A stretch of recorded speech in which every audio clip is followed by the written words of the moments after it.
is as bizarre a case as you're going to find. They hardly write them this way in Hollywood.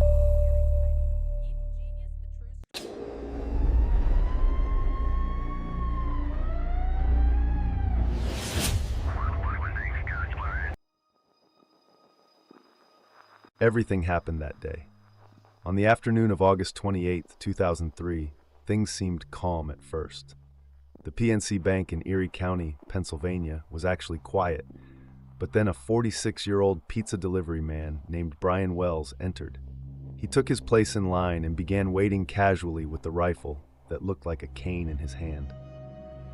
It didn't take long for the teller to realize something was wrong when it was his turn, because the man had said he had a bomb strapped around his neck. Brian Douglas Wells had dropped out of high school at 16. He worked at an auto repair shop for a while. Over the years, he changed jobs. Then he started working as a delivery driver at Mamma Mia's Pizzeria in Erie and realized it was the best job for him, so much so that he had been faithfully delivering pizzas for 10 years. He was like one of those innocent guys you see in American movies. Brian was 46 years old, but he lived with his mother. He went to work and came home. He didn't have a very social or exciting life. He had never been involved in crime. Therefore, he had no criminal record. That day started out like any other ordinary day, until Brian Wells walked into the bank with a bomb strapped around his neck. When it was his turn, he handed the teller a note and pointed to the bomb strapped around his neck under his shirt. The note said that if they didn't give him $250,000 within 15 minutes, the bomb would explode. Naturally, the bank employees panicked, but luckily for Brian, there wasn't that much money in the vault. In a flurry, they gathered all the cash they had on hand, $8,702, and gave it to Wells. Wells took the money, waved his cane gun, and left the bank. According to the cameras, he was still surprisingly calm. After getting into his car and driving for a while, the police spotted him and stopped him. He had been taken out of his car, handcuffed, and placed in a nearby parking lot.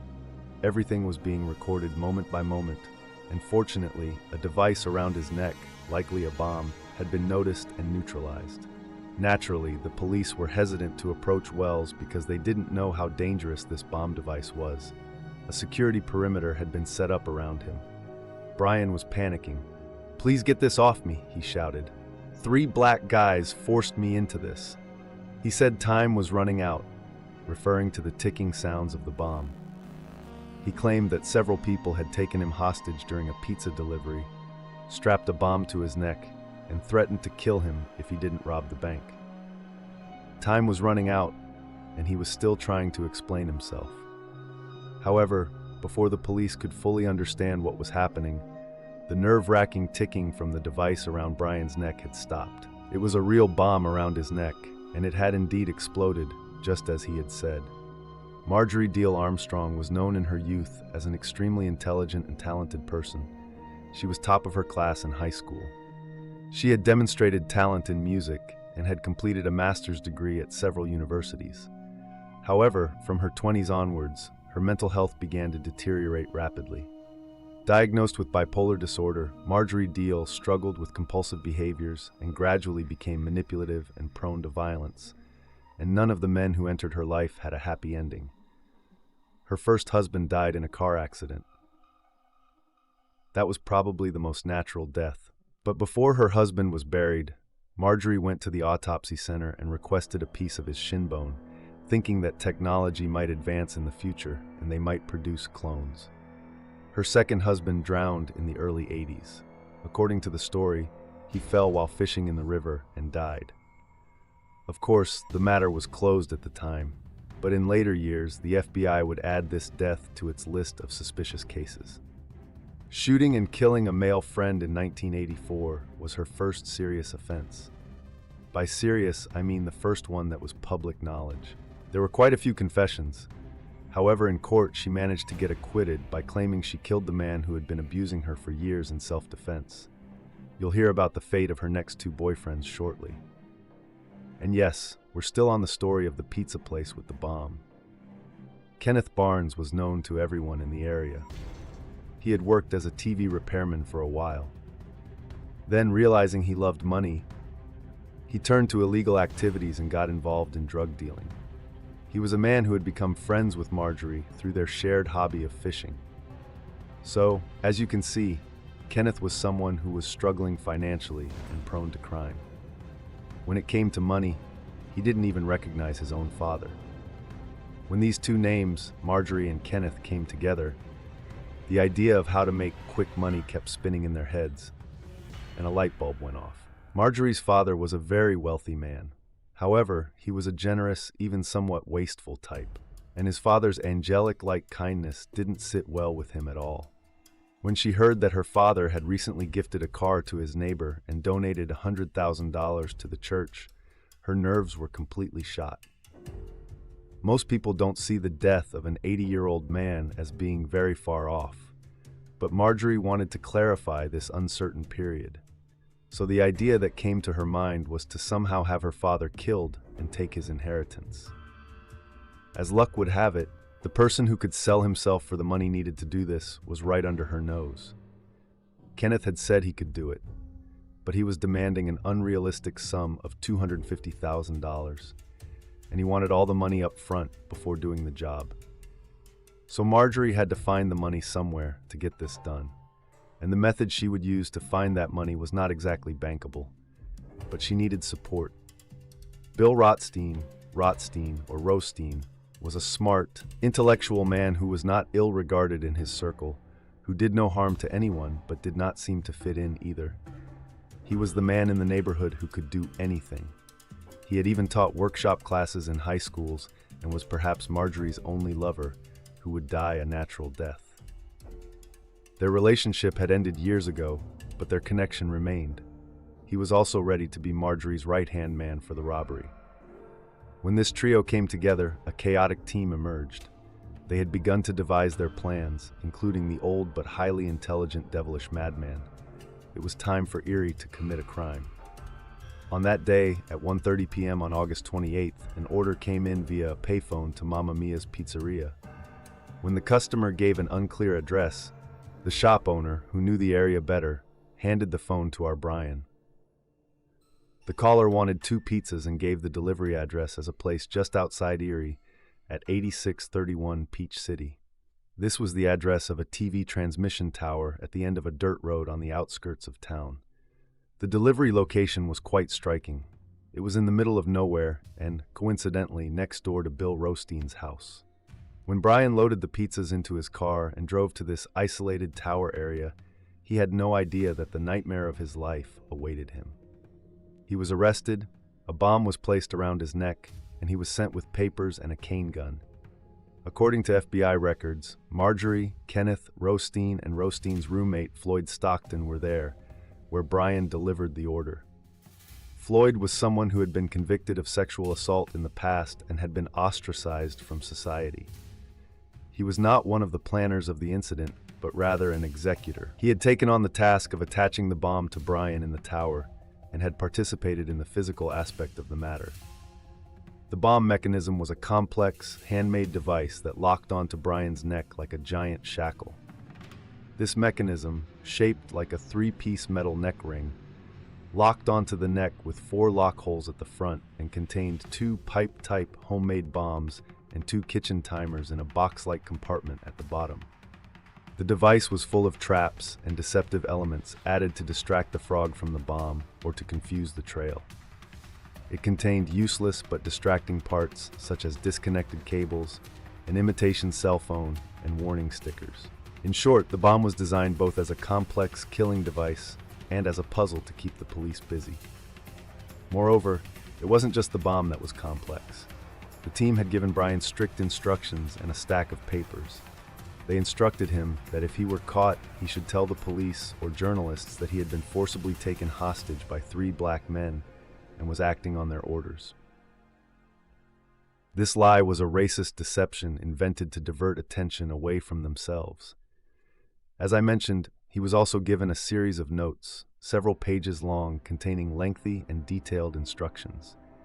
These notes were a detailed roadmap, referring to him as a bomb-carrying hostage, with every step he was to take laid out like a puzzle.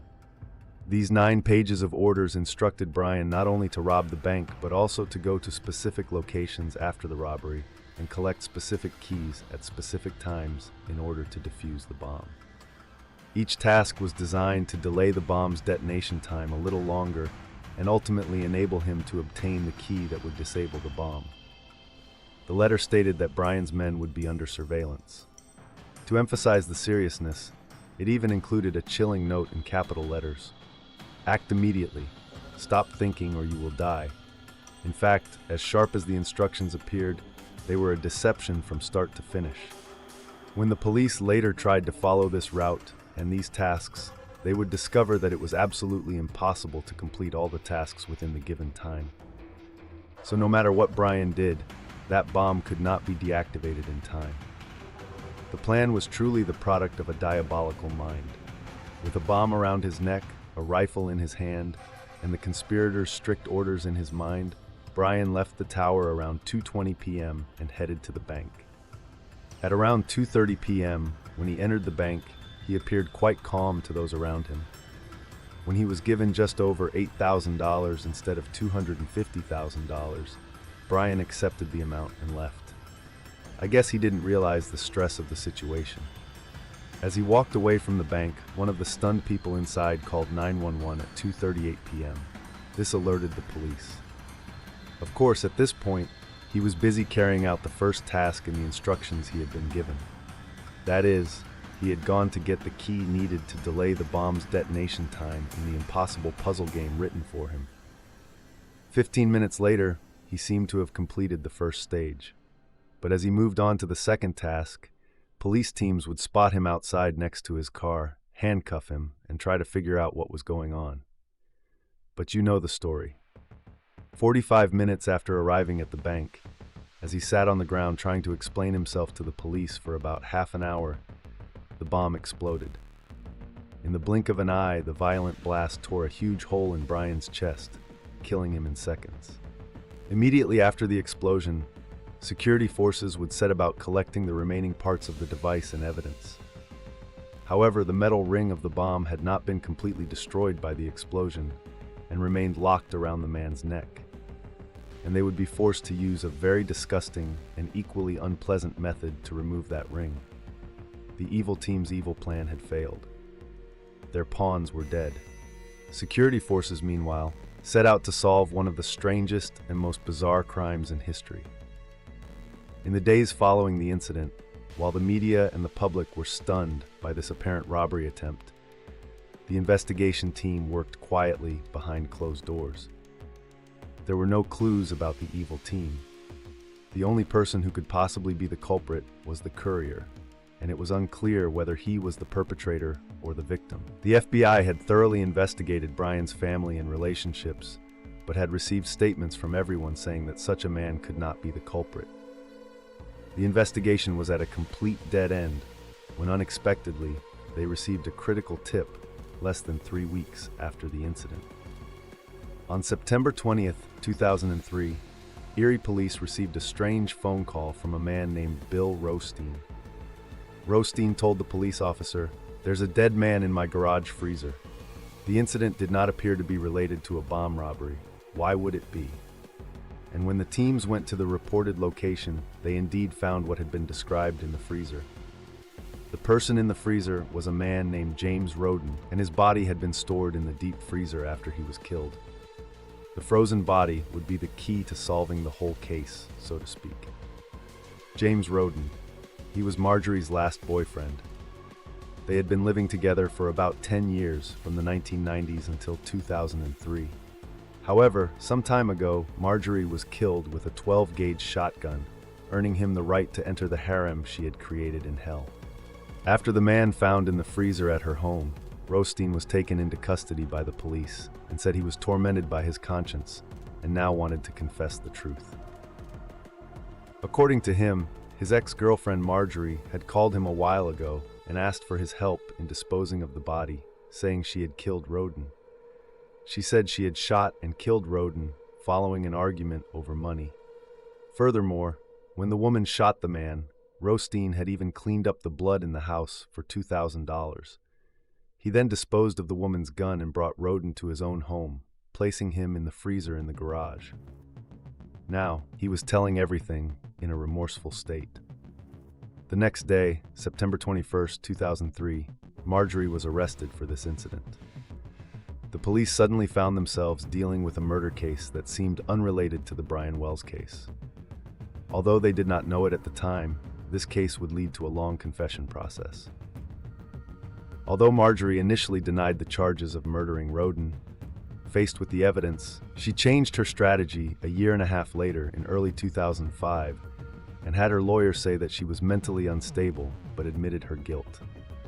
Therefore, with this confession, he was sentenced to 7 to 20 years in prison. But while all this was happening, the police had found a clue at Marjorie's house. There was a letter. In the letter, Marjorie was telling a bank manager off, saying how her belongings could be given away without her knowledge. And this bank was the very branch that Brian had tried to rob. In the past, Marjorie's father had gone to this bank branch and said that his daughter was not of sound mind, which was not unfair.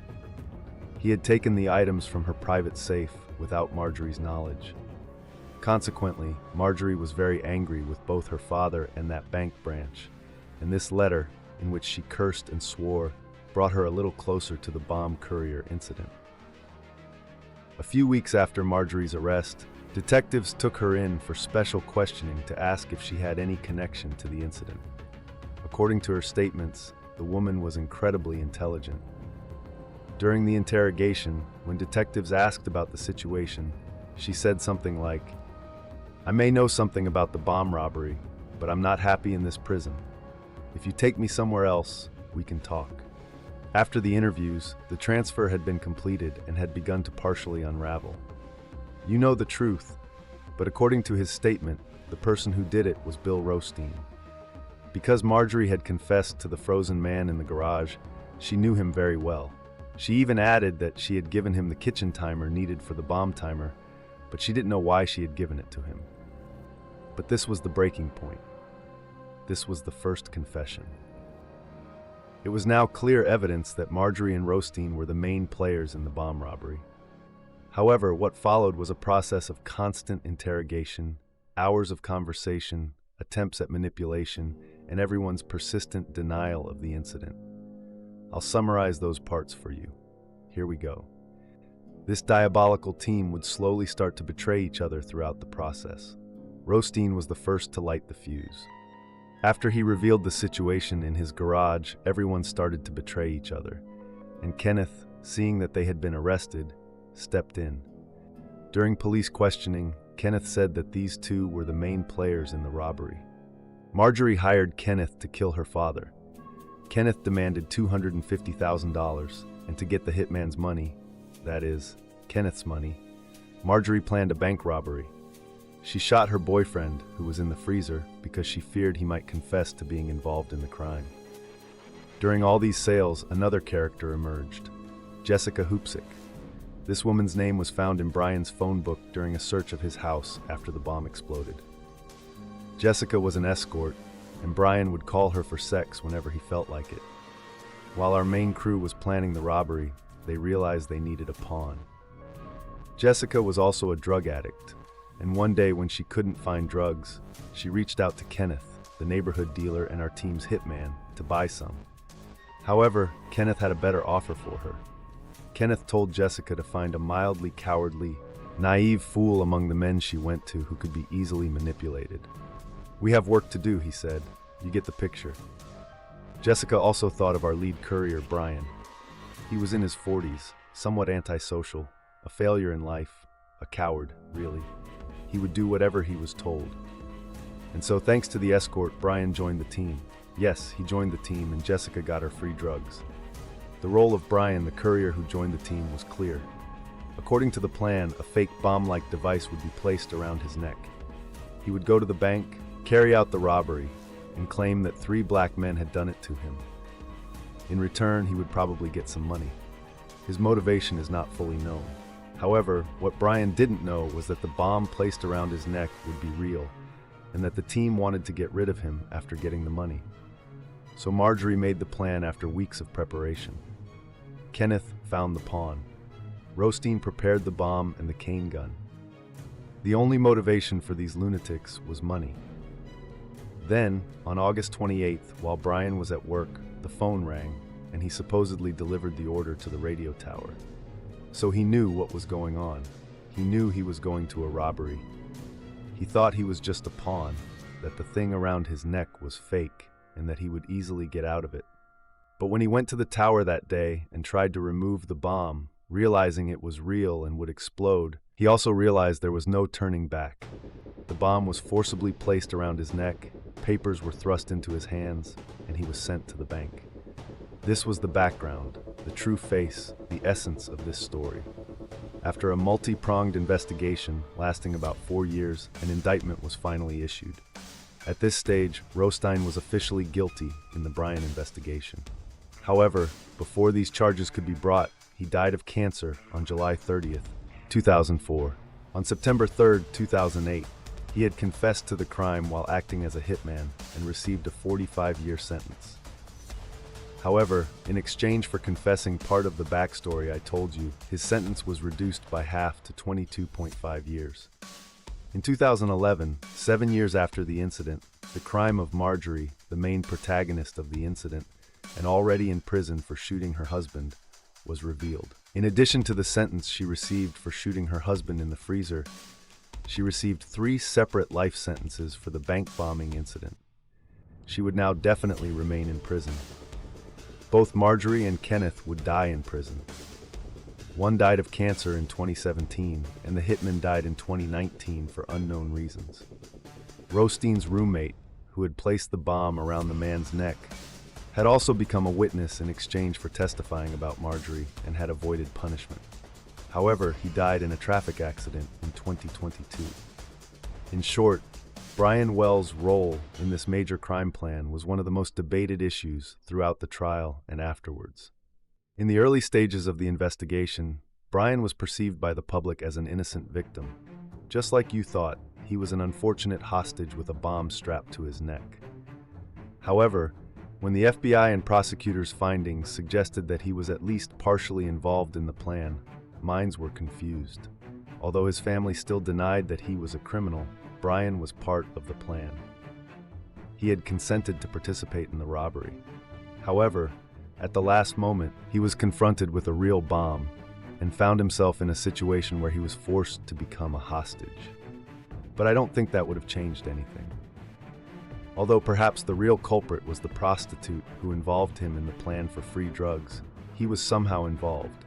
He died as a true criminal. But did his innocence, his involvement in the incident, lessen his guilt? You decide in the comments section.